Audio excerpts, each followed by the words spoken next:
Hi guys, today I wanted to talk about people who are lying about having disabilities and disorders online, but I am going out, so I thought I would just get ready, do my makeup and like a kind of get ready with me. Now, you guys, I'm pretty sure that I've talked about this before, but with people like Elfbar or Alphabet and the girl that lied about a having Tourette's syndrome, even though there's been quite a few of them now. But this is more to do with the wider issue and topic, because I obviously am a massive advocate for talking about mental health online. It is literally the reason why I started my YouTube and my Instagram, and I suffer with multiple mental health disorders as well as quite a lot of trauma. Well, my entire life's been a trauma experience, and I know and understand how important it is to talk about that kind of thing. These people that I'm talking about are either chronically online, are looking for some attention, or have truly convinced themselves that they have the disorders that they're talking about. And I seen a video that really got under my skin yesterday, where there's a girl online has been, if you know about any mental illness or mental health disorder online, there tends to be communities for certain things, and one of those communities is the DID community. DID basically, in a very simple terms, is something that tends to happen, not tends to, something that can happen, a very rare thing that can happen when severe trauma, normally, almost always, severe trauma in childhood happens, and it is basically the mind's way of protecting the person who is going through either one specific extreme event or a long standing traumatic event such as severe abuse, things like that. Now, this is something that used to be known as multiple personality disorder, but it was then changed because it's not seen as a personality disorder anymore. I don't have this disorder. I know a bit about it, but not as much as obviously somebody that has it, and it is quite rare. So I understand why people who genuinely do have the disorder talk about it online, because they're trying to raise awareness and also find community and feel like they have people that they can talk to and connect to, just the same as I do with my mental health disorders. There was a video of this girl, and I'll put it up or add it in later, but she basically says that she's talking about the fact that she doesn't think she has dissociative identity disorder, and she says, I like to role play. Why can't there be a role play disorder? That's just called role play.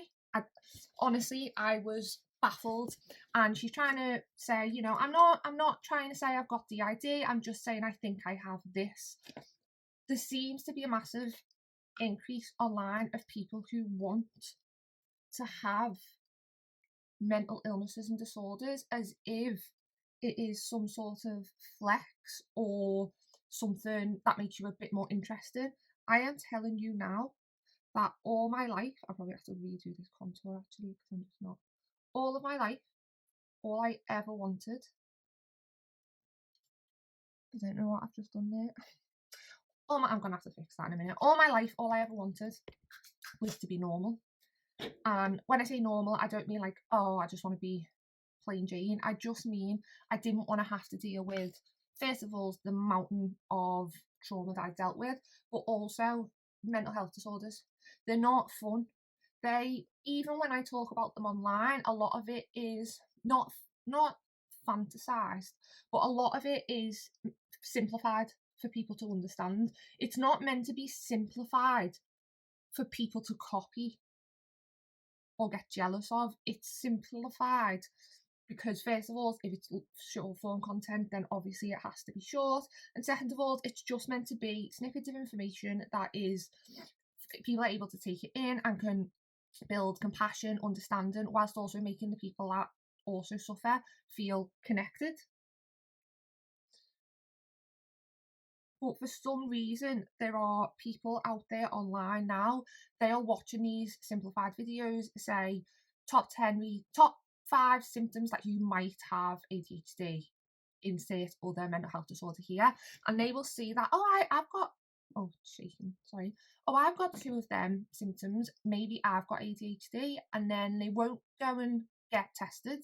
They won't really have any of the other symptoms. They might go on WebMD, start looking up the different things, pick a couple out and say, oh, I have ADHD. I am not saying that there are not circumstances where self-diagnosis is, something that needs to be done. Some people do not have access to healthcare, and they use the internet as a way to find other people that suffer with the same issues that they do, that could potentially give them an answer to why they feel the way they do, but not be able to actually get an answer.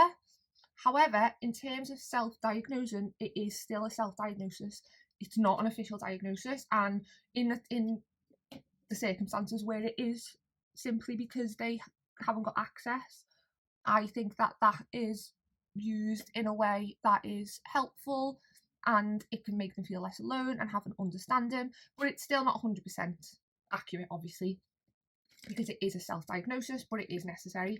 But there's people nowadays that are actively going online and stating that they have PTSD, but have never actually been diagnosed with PTSD, and then they will be sharing information, and a lot of the time the information's wrong as well, which not only affects other people who might be considering the fact that they have ADHD, not ADHD, well, yeah, anything, might have PTSD from coming forward because they don't fit into what it is saying specifically on this other person's Instagram or Facebook or whatever, but also they infantilize it to a point where it almost looks like something fun or something quirky or something that people are missing out on. So instead of building empathy, they're building a community of people that also want to have, insert horrific thing here. And the problem is as well, like, I've even seen comments on videos where people have said, this is so weird because I've got these symptoms of PTSD, but I don't really remember any trauma happening to me, so I wonder what the trauma was. And of course, there is such thing as, I'm going to try and do this from the viewfinder, and God knows how it's going to turn out.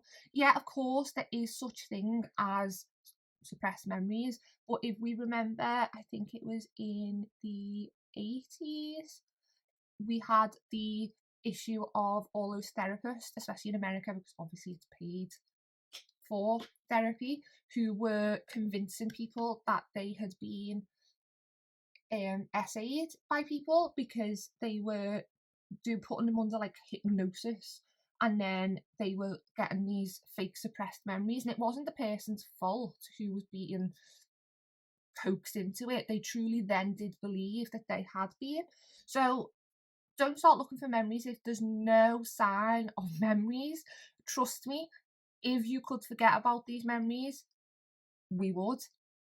It's not just something that you have this memory of this absolutely amazing life and you've had a lovely childhood and nothing's gone wrong, but now you've got one symptom of PTSD, so you now have to try and manufacture this fake bad thing that happened to you. I wish that I had your life. It's not boring to have had a stable, happy childhood. It's not boring to not have to worry every single day when you wake up about how your disorder is going to impact and affect your life. Mental health disorders kill people. It's not fun. And I just don't understand where this idea is coming from. I do think a lot of it is clout chasing or attention chasing online. It's not necessarily that they want the actual, there's subsections of people, so it's not necessarily all of these people really want to have the disorder. it is, what have I done? That's wrong. It's not necessarily that they all want to have this disorder. It is just that they like the attention from sharing the videos. And then I've seen other people say, well, I've never actually claimed to have XYZ. I'm just making videos to raise awareness. Leave that to the people who experience them.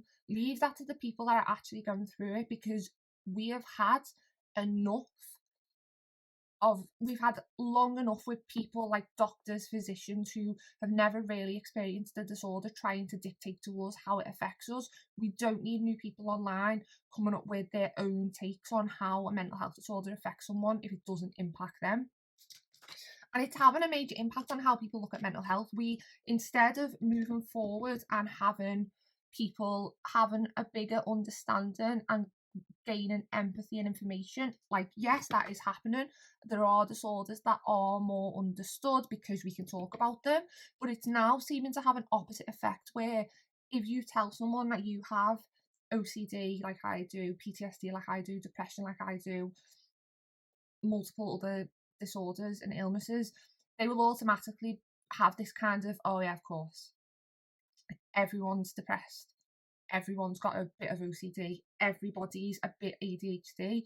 It's not true, but it's making it look like it is, because if everybody online is claiming that they have X, Y, and Z, then of course it's going to minimise it to other people.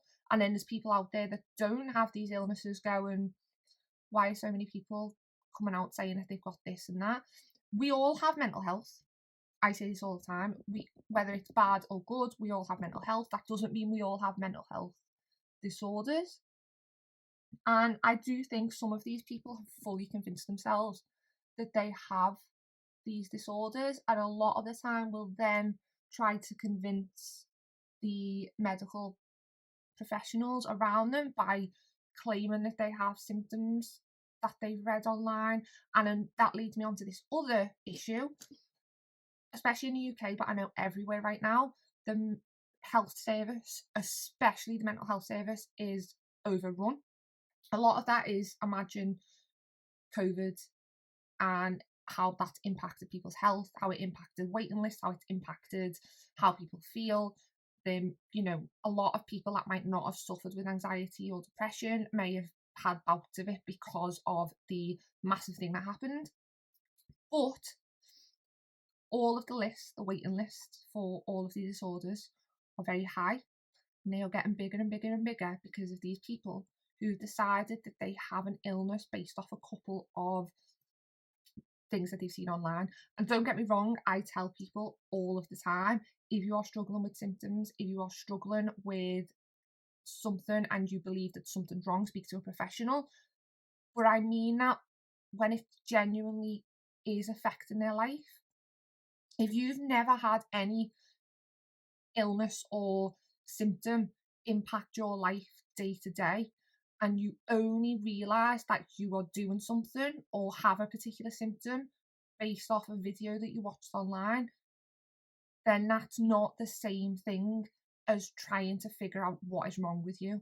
Yes, a lot of the time people will say, oh, I didn't think I had OCD until I watched one of your videos, because I used to think OCD was all about being clean, and I'm not, so I assumed I didn't have it, even though I do suffer with this, and this.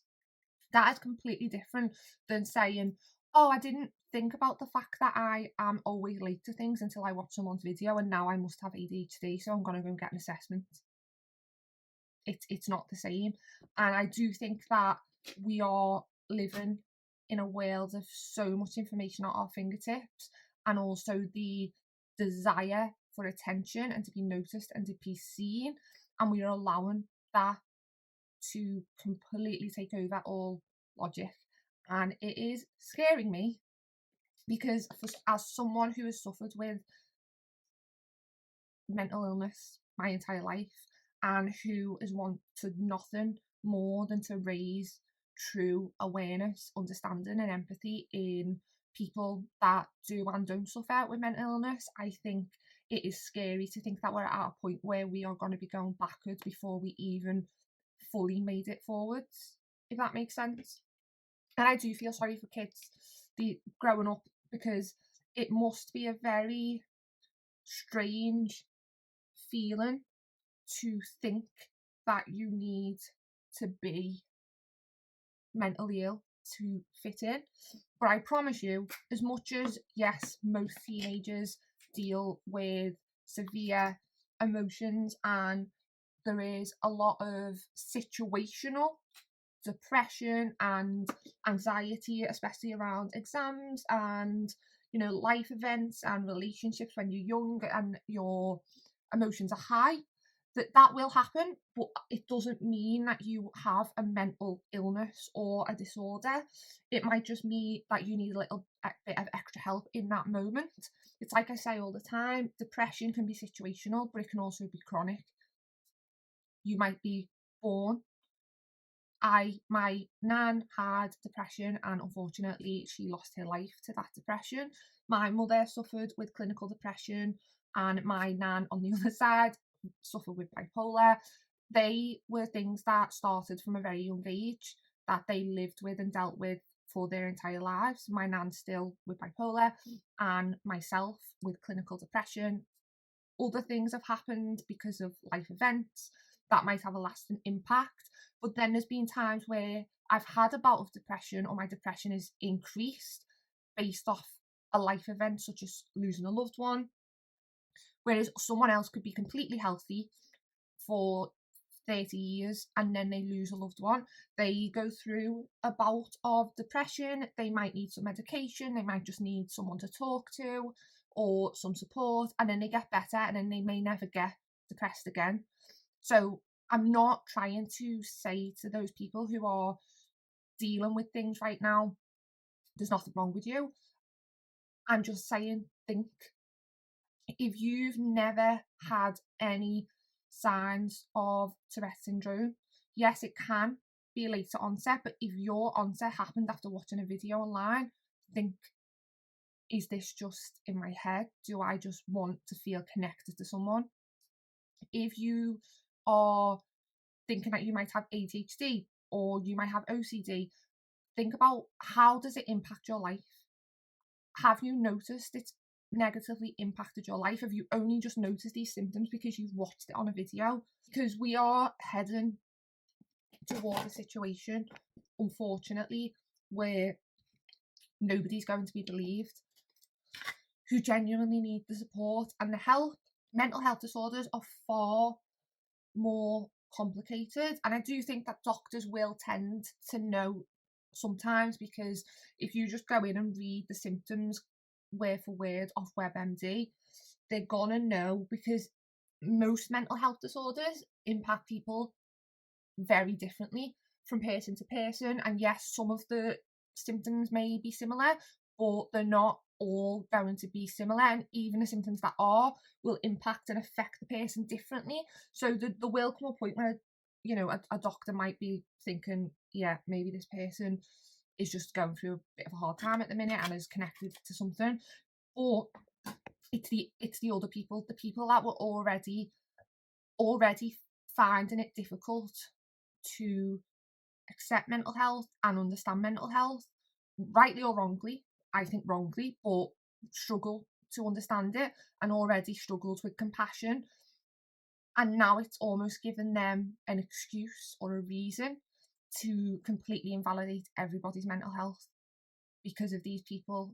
And a lot of people, I'm not talking about, like I said before, people who are struggling and trying to find out what might be wrong with them, but we are living in a time when we have openly had people come out and have to apologise for faking mental health disorders and illnesses that severely impact the real sufferers, and it has a negative effect on sufferers. So this is just me having a little bit of a rant, asking people to just think a bit more. If you seriously are thinking maybe you have a disorder or something wrong with you, like I said, ask yourself, how is it impacting you? Has it impacted you? Or is this completely new and you only noticed because you've seen a video online? Because if so, is it possible that this is just you're just reflecting? No. Is it possible that in a couple of weeks, if you forget about this, you're not going to be dealing with it anymore?